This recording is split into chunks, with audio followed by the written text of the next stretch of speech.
Vamos à capela, antes que anoiteça de todo. Entraram primeiro no cemitério, estava arrasado. Manuel apontou para uma velha sepultura e disse ao outro com respeito: Ali está seu pai. Raimundo chegou-se para o túmulo, descobriu-se e procurou ler na carneira alguma inscrição que lhe falasse do morto. Absolutamente nada. O tempo apagara da pedra o nome de seu pai. Ali só havia um pedaço de mármore carunchoso e negro.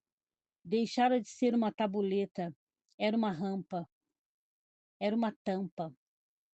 O rapaz sentiu então mais do que nunca pesar-lhe dentro da alma, como uma barra de chumbo, todo o mistério da sua vida.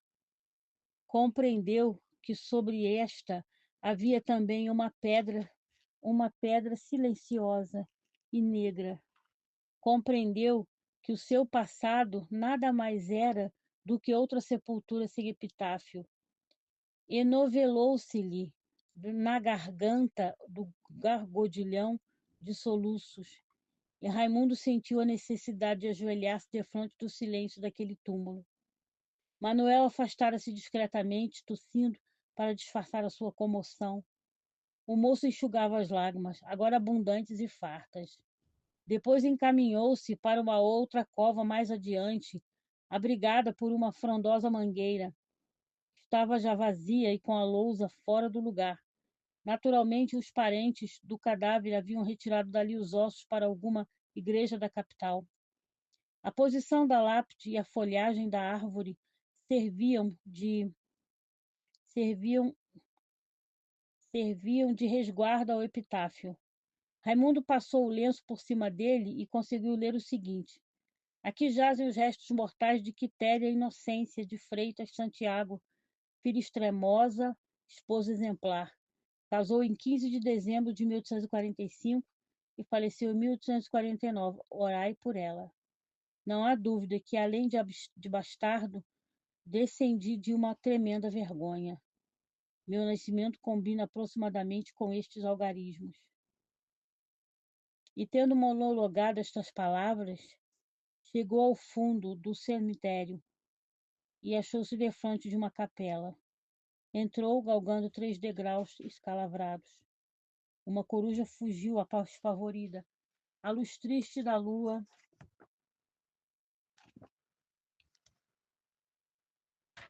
filtrava-se já pelas aberturas do telhado, mas pelas janelas entrava de rojo o quente lusco-fusco do crepúsculo.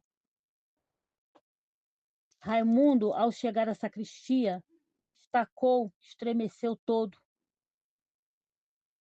O vulto esquelético e andrajoso que lhe aparecera à noite, como um fantasma ali estava, naquela meia escuridão, a dançar.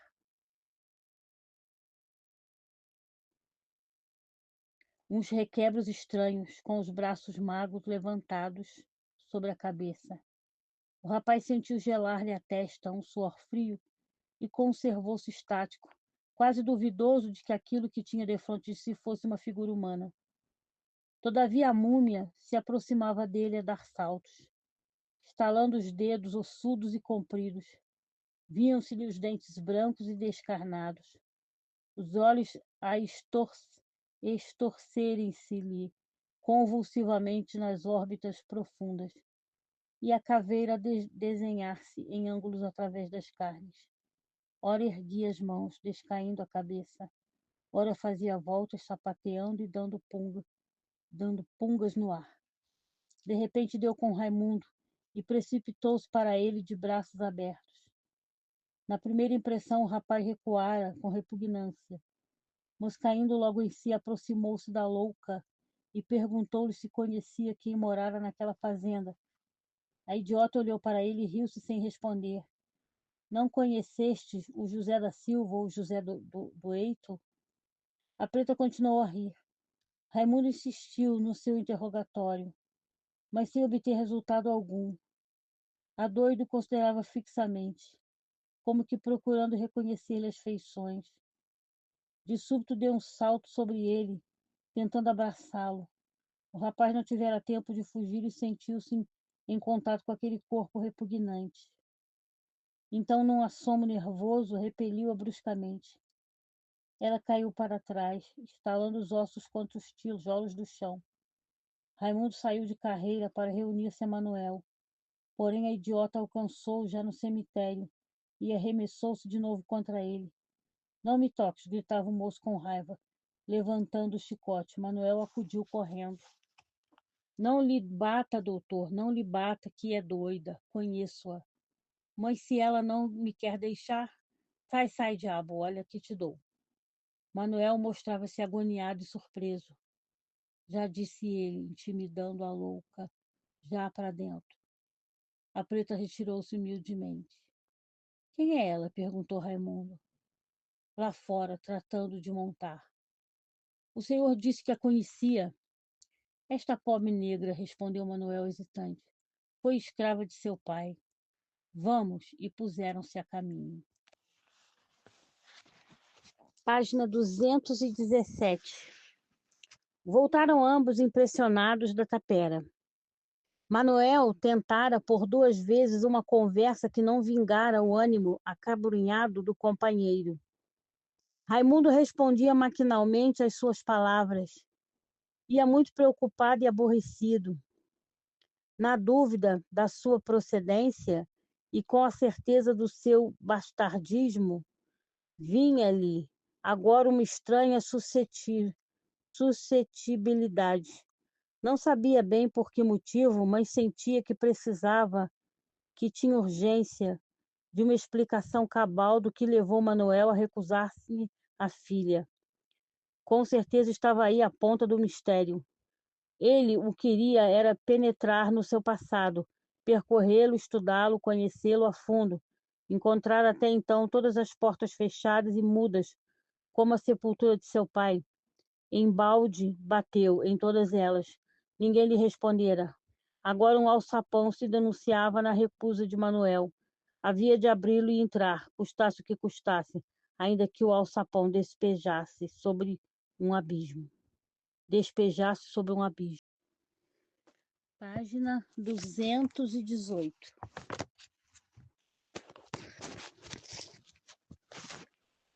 E tão dominado ia pela sua resolução que, ao passar pelo cruzeiro da Estrada Real, nem só não deu por ele, como pelo guia que logo se pusera a caminho. Ó, meu amigo, gritou-lhe o tio, isto também não vai assim. Despeça-se deste lugar. E apeou-se para depor aos pés da cruz um galho de murta. Raimundo voltou atrás e, depois de um grande silêncio, fitou Manuel e perguntou-lhe, externando um retalho do pensamento que o dominava. Ela será porventura minha irmã? Ela quem? Sua filha? O negociante compreendeu a preocupação do sobrinho. Não. Raimundo tornou a mergulhar no paú da sua dúvida e das suas conjecturas, procurando de novo o motivo daquela recusa, como quem procura um objeto no fundo da água, e a sua inteligência, de outras vezes tão lúcida e perspicaz, sentia-se agora impotente, cega, às apalpadelas, às tontas, desesperada, quase extinta nas lamacentas e misteriosas trevas do pântano. E de tudo isso vinha-lhe um grande mal-estar. Depois da negativa de Manuel, Ana Rosa afigurava-se-lhe uma felicidade indispensável.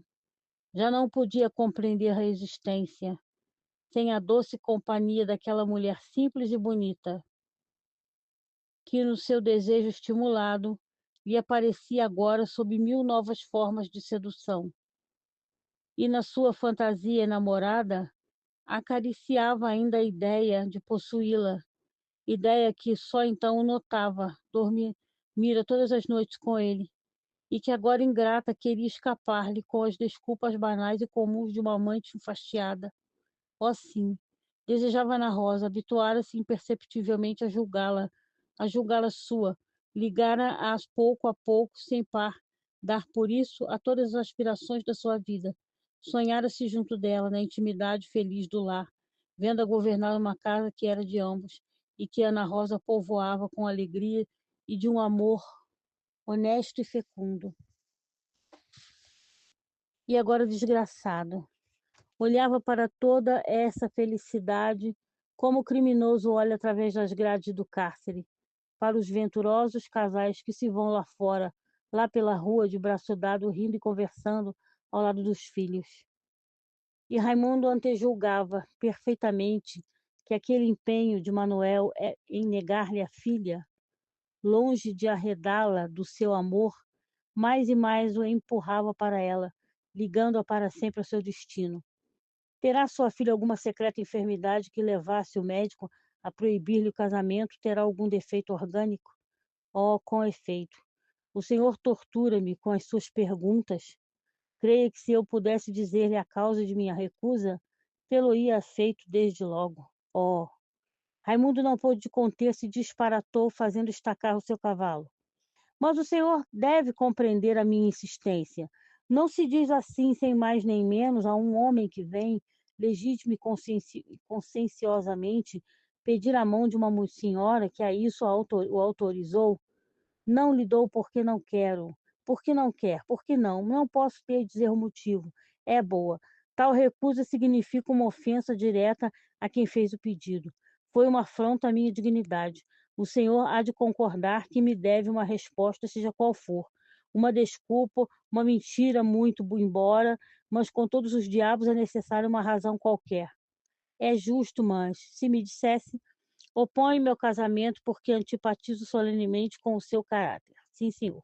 Não seria uma razão plausível, mas estaria no meu direito de pai, mas o senhor... Perdão, eu não poderia lhe dizer semelhante coisa depois de o haver elogiado por várias vezes, ter me declarado, como repito, seu amigo e seu apreciador. Mas então, se é meu amigo, que diabo? Diga-me a razão, com franqueza. Tire-me por sua vez deste maldito inferno da dúvida. Declare-me o segredo da sua recusa, seja qual for, ainda que uma revelação esmagadora. Estou disposto a aceitar tudo, tudo, menos o mistério. Gente, o livro está ficando bem interessante agora, né? Perto do final, a gente já passou da metade, tá? Eu estou bem mais perto do final, faltam poucas páginas. Eu acredito que nesse mês de agosto eu já termino de ler o livro e a gente já começa a ler um outro. E eu estou super feliz de ter conseguido ler esse livro, sabe? Eu acho a história agora que está ficando interessante, parece um livro de mistérios, né? É uma história muito interessante. Então, gente, a gente começa da página 220, tá? Em diante. Eu agradeço a companhia de vocês até aqui, tá? Deixa o seu like, seu comentário, o que você está achando do canal, do livro, da nossa leitura. Eu agradeço a companhia de vocês até aqui. Fiquem com Deus. Até a próxima leitura e beijos. Boa noite, amigos. 14 de agosto de 2025, quinta-feira. Esse é o canal Leitura Interativa. Prazer, eu sou a Ana Lúcia. Esse é um canal de leituras, entendeu? Ele serve bastante para pessoas com deficiência visual, porque o meu canal só não tem imagem, é só ouvir, né? Só tem o áudio. Então você pode fazer outra coisa enquanto você escuta o meu livro. Você pode estar dentro do ônibus, descansando, no ponto do ônibus, enfim, algumas coisas. E você ter a oportunidade de ler o livro. E nós estamos lendo o livro O Mulato, de Aloysio Azevedo, que é um clássico brasileiro. E estamos na parte em que esse rapaz ele nasceu no Maranhão, né, numa fazenda, e ele só conhece o pai. A mãe é desconhecida, ele foi para o exterior, estudou, e agora está voltando para vender as propriedades do pai dele, que já faleceu, e quer descobrir quem é a mãe dele. Então, nós estamos numa parte do livro em que é muito interessante isso, ele buscando pelo nascimento dele, pela verdadeira história do nascimento dele, e, e assim, ninguém fala nada, parece que todo mundo sabe, mas ninguém fala nada, né? Então, nós estamos na parte mais interessante do livro nesse momento. Estamos na página 220.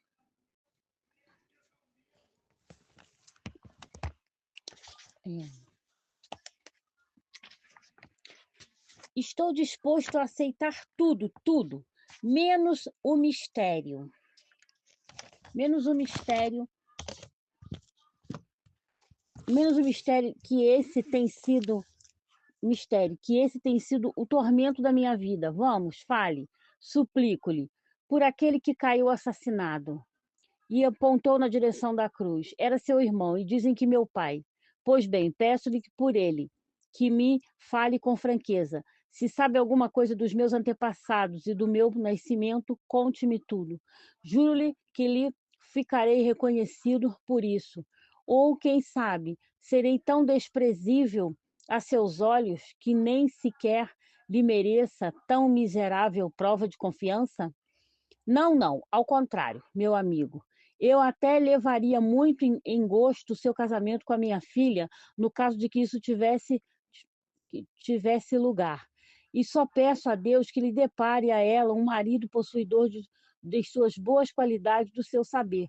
Creia, porém, que eu, como bom pai, não devo de forma alguma consentir em semelhante união. Cometeria um crime se assim procedesse.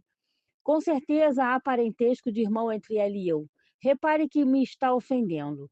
Pois defenda-se, declarando tudo por uma vez. E o Senhor promete não me revoltar com o que eu disser? E o Senhor promete não se revoltar com o que eu disser? Juro, fale. Manuel sacudiu os ombros e resmungou depois em ar de confidência. Recusei-lhe a mão de minha filha, porque o senhor é filho de uma escrava. Eu? O senhor é um homem de cor. Infelizmente, esta é a verdade. Raimundo tornou-se lívido. Manuel prosseguiu, no fim de um silêncio. Já vê o amigo que não é por mim que lhe recusei, Ana Rosa, mas é por tudo. A família de minha mulher nem sempre foi muito escrupulosa a esse respeito, e como ela é toda a sociedade do Maranhão, concordo que seja uma asneira, concordo que seja um prejuízo tolo. O senhor, porém, não imagina o que é por cá a prevenção contra os mulatos. Nunca me perdoariam um tal casamento. Além do que, para realizá-lo, teria que quebrar a promessa que fiz à minha sogra de não dar a neta senão a um branco de lei, português ou descendente direto de portugueses. O senhor é um moço muito digno, muito merecedor de consideração, mas foi forro à pia, e que ninguém o ignora. Eu nasci escravo, sim, pesa-me dizê-lo, e não o faria se a isso não fosse constrangido, mas o senhor é filho de uma escrava e nasceu também cativo. Raimundo baixou a cabeça. Continuaram a viagem. E ali no campo, à sombra daquelas árvores colossais, por onde a espaços a lua se filtrava tristemente, ia Manuel narrando a vida do irmão com a preta Domingas, quando em algum ponto hesitava por delicadeza em dizer toda a verdade, o outro pedia-lhe que prosseguisse francamente, guardando na aparência uma tranquilidade fingida. O negociante contou tudo o que sabia. Mas que fim levou minha mãe? A minha verdadeira mãe? Perguntou o rapaz, quando aquele terminou. Mataram-na? Venderam-na? O que fizeram dela? Nada disso, soube ainda há pouco que está viva. É aquela pobre idiota de São Brás. Meu Deus! Exclamou Raimundo, querendo voltar à tapera. Que é isso? Vamos, nada de loucuras. Voltará noutra ocasião. Calaram-se ambos. Raimundo, pela primeira vez, sentiu-se infeliz. Uma nascente má-vontade contra os outros homens formava-se na sua alma, até ali limpa e clara. Na pureza de seu caráter, o desgosto punha a primeira nódoa. E, querendo reagir, uma revolução operava-se dentro dele. Ideias turvas, enlodadas de ódio e de vagos desejos de vingança, iam e vinham, atirando-se raivosos contra os sólidos princípios da sua moral e da sua honestidade. Como um oceano, a tempestade assula contra um rochedo os negros vagalhões encapelados. Uma só palavra boiava à superfície dos seus pensamentos, mulato, e crescia, transformando-se em tenebrosa nuvem que escondia todo o seu passado, ideia parasita que estrangulava todas as outras ideias. Página 222. Mulato. Mulato. Esta só palavra explica-lhe agora todos os mesquinhos escrúpulos que a sociedade do Maranhão usara para com ele. Explicava tudo: a frieza de certas famílias a quem visitara, a conversa cortada no momento em que Raimundo se aproximava, as reticências dos que lhe falavam sobre os seus antepassados, a reserva e a cautela dos que em sua presença discutiam questões de raça e de sangue, a razão pela qual Dona Amância lhe oferecera um espelho e lhe dissera: ora, mire-se, a razão pela qual diante dele chamavam os meninos aos moleques da rua. Aquela simples palavra dava-lhe tudo o que ele até aí desejara e negava-lhe tudo ao mesmo tempo. Aquela palavra maldita dissolvia as suas dúvidas, justificava o seu passado, mas retirava-lhe a esperança de ser feliz, arrancava-lhe a pátria e a futura família. Aquela palavra dizia-lhe brutalmente: aqui, desgraçado, nesta miserável terra em que nasceste, só poderás amar uma negra da tua laia. Tua mãe, lembra-te bem, foi escrava e tu também o foste. Mas replica-lhe uma voz interior que ele mal ouvia na tempestade do seu desespero. A natureza não criou cativos. Tu não tens a menor culpa do que fizeram os outros. E, no entanto, és castigado e amaldiçoado pelos irmãos daqueles justamente que inventaram a escravidão no Brasil. E na brancura daquele caráter imaculado brotou, esfervilhando logo, uma ninhada de vermes destruidores onde vinham o ódio, a vingança, a vergonha, o ressentimento, a inveja, a tristeza e a maldade. E no círculo do seu nojo implacável e extenso entrava o seu país. E quem este primeiro povoou, e quem então e agora o governava, e seu pai, que o fizera nascer escravo, e sua mãe, que colaborara nesse crime. Pois então de nada lhe valia ter sido bem educado e instruído, de nada lhe valia ser bom e honesto, pois naquela odiosa província de seus conterrâneos veriam nele eternamente uma criatura desprezível a quem repelem todos do seu seio, e vinham-lhe então nítidas a luz crua do seu desalento, as mais rasteiras perversidades do Maranhão, as conversas de porta de botica, as pequeninas intrigas que lhe chegavam aos ouvidos por intermédio de entes ociosos e objetos a que ele nunca olhara senão com desprezo. E toda essa miséria, toda essa imundícia que até então se lhe revelara aos bocadinhos, fazia agora uma grande nuvem negra no seu espírito, porque gota a gota a tempestade se formara, e no meio desse vendaval um desejo crescia, um único desejo de ser amado, de formar uma família, um abrigo legítimo, onde ele se escondesse para sempre de todos os homens. Mas o seu desejo só queria, só aceitava Ana Rosa, como se o mundo inteiro houvera desaparecido de novo ao redor daquela Eva pálida e comovida que lhe dera a provar pela primeira vez o delicioso veneno do fruto proibido. Página 223. Capítulo 13. A volta pareceu-lhe mais longa do que a ida ao Rosário. Quase que não falou por toda a viagem. Estalava de impaciência por estar só, inteiramente só, para pensar à vontade, conversar consigo mesmo e convencer-se de que era um espírito superior àquelas pequenas misérias sociais. Logo que chegou à casa, foi direto ao seu quarto, fechou-se por dentro com um ruído áspero de fechadura, que funciona poucas vezes. Fazia-se noite. Ele parou junto à mesa, no escuro, acendeu um fósforo, apagou-se segundo o terceiro, o quarto ardeu bem. Porém, Raimundo ficou a olhar abstrato para a flama azul, torcendo entre os dedos automaticamente o pedacinho de madeira que se queimou até chamuscar-lhe as unhas. E ficou às escuras por longo tempo, cismando perdido na sua preocupação, é que de raciocínio em raciocínio chegara ao âmago do fato. Devia ceder ou lutar, mas o seu espírito nada resolvia. Acuava como um cavalo defronte de um abismo. Ele emitia as esporas, era tudo inútil. Diabo! Exclamou, voltando a si, e acendeu a vela. Assentou-se à escrivaninha, sem tirar sequer o chapéu, e pôs-se a pensar, sacudindo nervosamente a perna.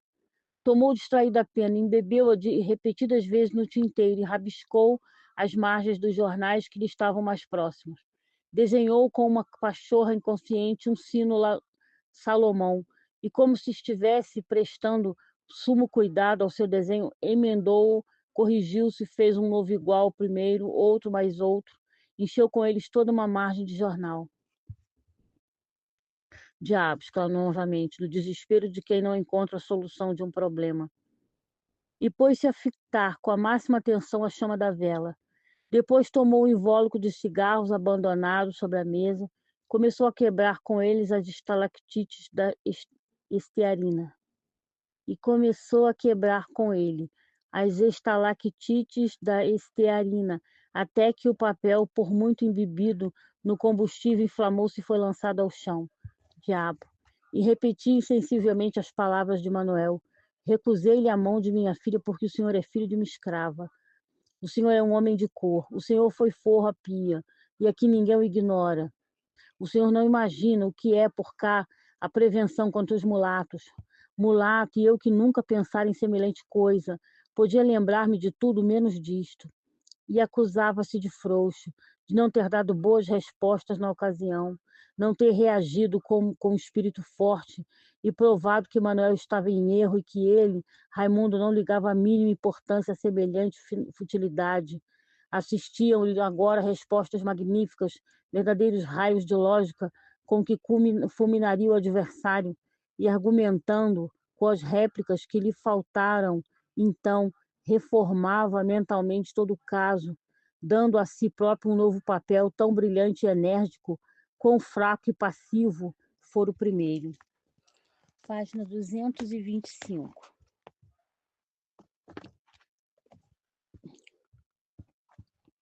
Afastou-se a cadeira da secretária, debruçou-se sobre esta e escondeu o rosto nos braços dobrados. Assim levou quase uma hora. Quando levantou de novo a cabeça, reparou pela primeira vez numa litografia de São José, que sempre estivera ali na parede do seu quarto. Raimundo examinou minuciosamente o santo com o seu colorido vivo, o menino Jesus no braço esquerdo e uma palma na mão direita. Surpreendeu-se de vê-la naquele lugar. Em dias de despreocupação, nunca dera por ela. E daí recordou-se de ter visto na Alemanha trabalhar num prelo litográfico dos mais aperfeiçoados. Depois pensou nos processos do desenho, nos diversos estilos de artistas seus conhecidos, e afinal em São José na religião cristã, e mais. Acudiam-lhe agora coisas inteiramente indiferentes. Lembrava-se de um homem vermelho e suado que ele vira uma semana antes a conversar sobre Napoleão Bonaparte com um lojista na rua de Nazaré. Diziam muitas asnices e a imagem do lojista saltava-lhe perfeita à memória. Magricela com os bigodes compridos, afetando delicadezas de alfaiate de Lisboa. Ouvir-lhe o nome, mas estava na dúvida. Moreira? Não, não era Moreira. E procurava mentalmente o nome com insistência. Pereira? Não. Nogueira? Era Nogueira. Este nome trouxe logo à lembrança uma ocasião em que conversava com Nogueira Penteeiro e passara na rua uma mulher doida que levantava as saias para mostrar o corpo. De repente, Raimundo estremeceu. Era a ideia que voltava, a ideia primitiva, a ideia capital, reaparecia.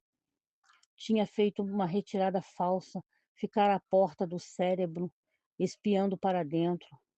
E ele soltou um suspiro, com a presença importuna e vexatória dessa ideia que esperava pelo seu pensamento, como uma polícia espera um criminoso para o levar preso. E o pensamento de Raimundo remancheava. Não queria ir, mas a ideia implacável reclamava-o, e o prisioneiro entregou afinal os pulsos. Ergueu-se da cadeira, bateu vigorosamente uma punhada na mesa, protestando como se alguém lhe falasse: ora, sebo, que diabo tenho eu com isto? O que vim fazer a esta província estúpida? Foi tratar dos meus negócios pecuniários. Liquidados, nada mais tenho que fazer aqui. Musco-me, ponho-me ao fresco, passem muito bem. E começou a passear pelo quarto agitado, a fingir-se muito egoísta, com as mãos nas algibeiras das calças, monologando. Sim, sim, longe daqui, não sou forro a pia, o filho da escrava, sou o doutor Raimundo José da Silva, estimado, querido e respeitado. Vou, por que não? O que me impediria? E parou, tornou a andar, afinal assentou-se na cama, disposto a recolher.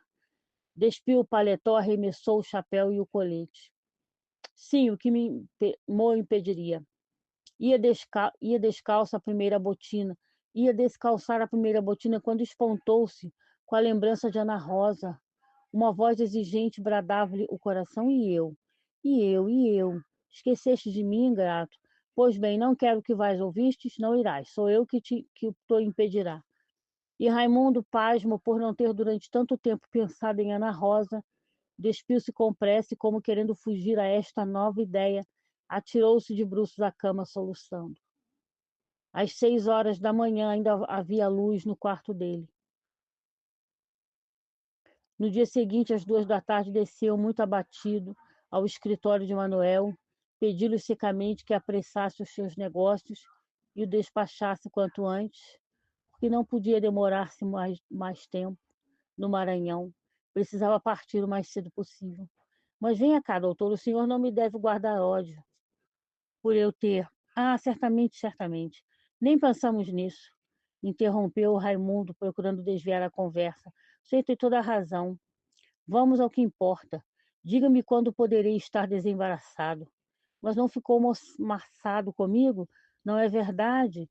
Creia que, ó Senhor, como quer que eu lhe diga que não? Maçado? Ora, ora essa, porque já nem pensava em tal. Vim até pedir-lhe um serviço, se estiver em minhas mãos, é simples. E depois de uma pausa, Raimundo continuou com a voz um pouco alterada, a despeito do esforço que fazia por afetar tranquilidade. Como lhe disse ontem, estava autorizado pela senhora sua filha a pedi-la em casamento. Em vista, porém, do que me expôs o senhor a meu respeito, cumpre-me dar a vossa senhoria, dona Ana Rosa, qualquer explicação.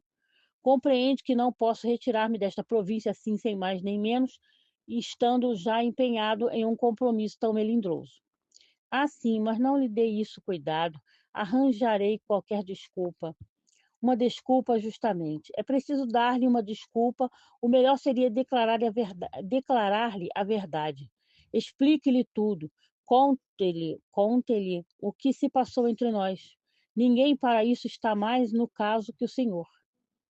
Manuel coçava a nuca com uma das mãos, enquanto com a outra batia o cabo da caneta entre os dentes. Na atitude contrariada de quem toma a pura força de circunstâncias interesses numa causa estranha. Porém, como Raimundo falasse em mudar de casa, ele atalhou logo. Como o senhor quiser, mas a nossa choupana está sempre às suas ordens. Bom, bem, concluiu o rapaz, agradecendo o oferecimento com um gesto. Posso então contar que o meu amigo se encarrega de explicar tudo à senhora sua filha? Pode ficar descansado. E quando terei os meus negócios concluídos? Antes da chegada do vapor, já o senhor estará inteiramente desembaraçado. Muito agradecido. E Raimundo subiu para o seu quarto. Fazia um grande calor, o céu todo limpo, com as suas nuvens arredondadas, parecia um vasto tapete azul, onde dormiam enormes cães felpudos e preguiçosos. Raimundo lembrou-se de sair, faltou-lhe o ânimo. Afigurava-se-lhe que na rua todos o apontariam, dizendo: lá vai o filho da escrava. Página 228.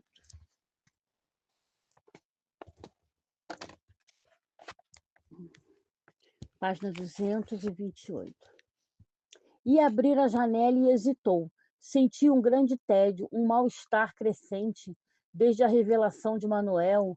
Uma surda indisposição contra tudo e contra todos naquele momento irritava-o, por exemplo, a voz aflautada de um quintandeiro que argumentava lá embaixo na rua com um súcio. Abriu o álbum com a intenção de desenhar, mas repeliu logo. Tomou um livro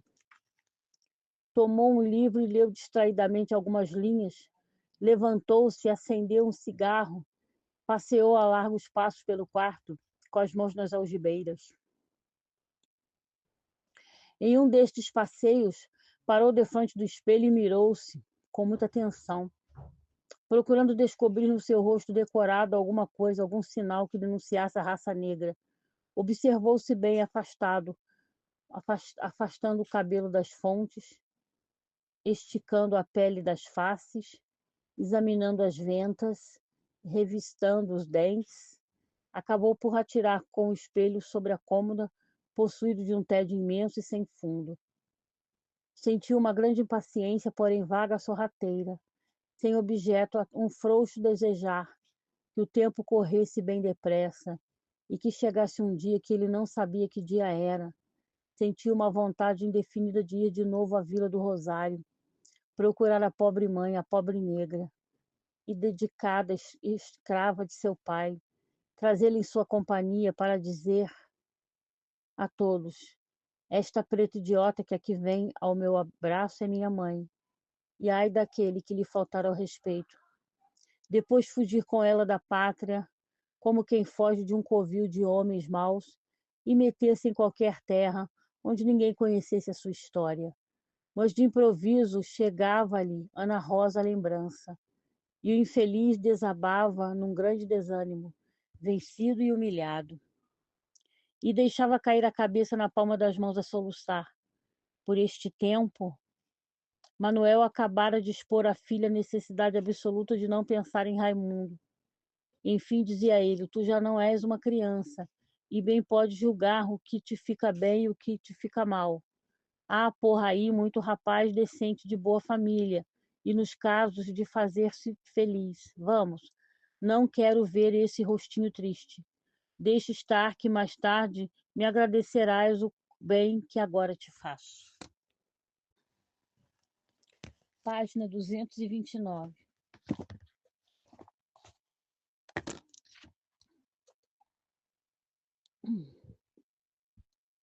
Ana Rosa, de cabeça baixa, ouvia aparentemente resignada as palavras do pai. Confiava em extremo no seu amor e nos juramentos de Raimundo, para recear qualquer obstáculo.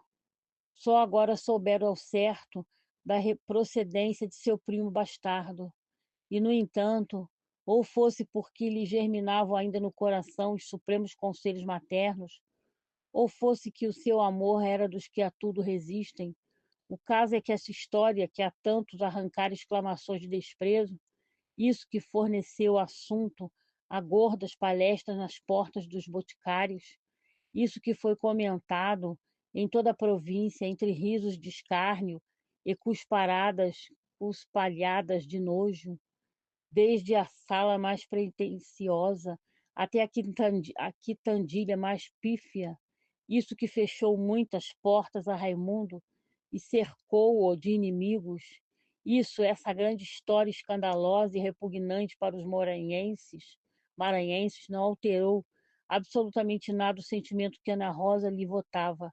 As palavras de Manuel não lhe produziam o menor abalo. Ela continuava a estremecer e desejar o mulato com a mesma fé, com o mesmo ardor. Tinha lá para si que ele possuía bastante merecimento próprio, bastante atrativo, para ocupar de toda a atenção de quem o observasse, sem ser preciso remontar aos seus antepassados.